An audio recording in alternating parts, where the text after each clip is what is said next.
My dad sold me like I was a piece of furniture to a man everyone feared. A crime boss. A monster. But he forgot one thing. I wasn't just a victim. I was a ticking time bomb. And by the time I exploded, it was too late for both of them. My name is Aanya, and I was 17 when my father sold me to a man known only as the Wolf. He wasn't a man, really. He was a predator. A powerful crime boss who ran a drug empire, an underground gambling ring, and had half the police force in his pocket. I didn't know all this at the time. All I knew was that my father had debts. Big ones. And I was his most valuable bargaining chip. The last conversation I had with my dad as his daughter wasn't even a conversation. It was an instruction. Wear something nice. We're meeting someone important. That someone turned out to be a man in a three-piece suit surrounded by bodyguards. His smile was charming. His eyes were dead. They shook hands, exchanged a thick envelope, and suddenly, I was his property. That night, I was taken to a mansion in the outskirts of the city. Cameras. Armed guards. Locked doors. My new home was a prison with chandeliers. I was never touched.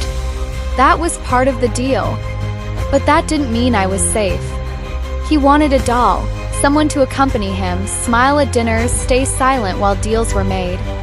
But I wasn't just sitting there helpless. I watched. I listened. I memorized faces, names, routines. I became invisible on purpose. 'Cause if no one sees you as a threat, they let their guard down. But that wasn't even the worst part. The worst part came 3 years later. One day, during one of his business trips, I picked the lock to his study. Behind a hidden panel was a file labeled Project Redemption. Inside were photos of girls. Dozens. Dates. Notes. Most were marked acquired, transferred, or disposed. And then I found my photo. 2 years before I was sold. He'd been watching me for that long. There were surveillance photos of me in my school uniform, in parks, with friends. My blood ran cold. This wasn't just a transaction. It was a hunt. Soon after, I began noticing something strange.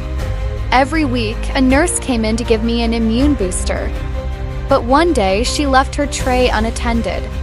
I stole a vial and had it tested. The results? It wasn't medicine. It was a sedative cocktail laced with a mild obedience enhancer.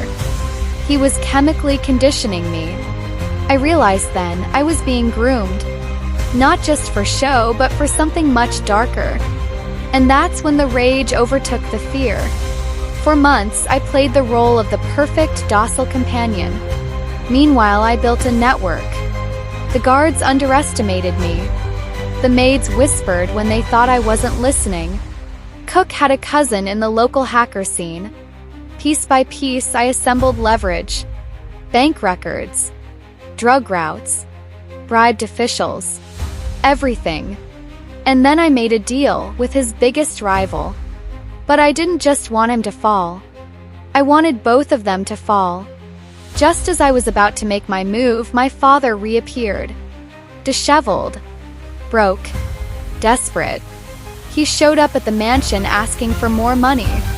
That's when I realized he had no idea I was still here. He thought the wolf had gotten rid of me long ago. That night, I visited his room. I stepped into the moonlight so he could see me clearly. "Aanya," he whispered. I smiled coldly. Guess I'm not so disposable after all.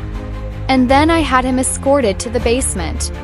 First, I leaked the documents to Interpol and the press. Every dirty secret. Every politician. Every shipment route. Then I sent the rival gang a fake intel drop, tricking them into a warehouse that exploded on entry. The wolf lost his empire in one night. I made sure he lived just long enough to watch it burn. As for my father, I let him live too.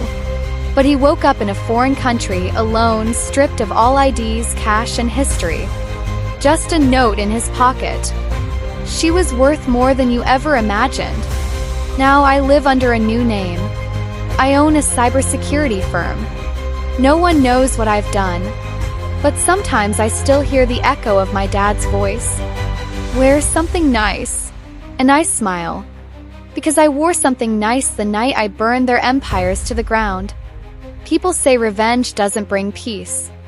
They're wrong. It doesn't erase the scars, but it reminds you that even broken things can rebuild into something dangerous. Sometimes the best revenge is not destruction, it's reinvention.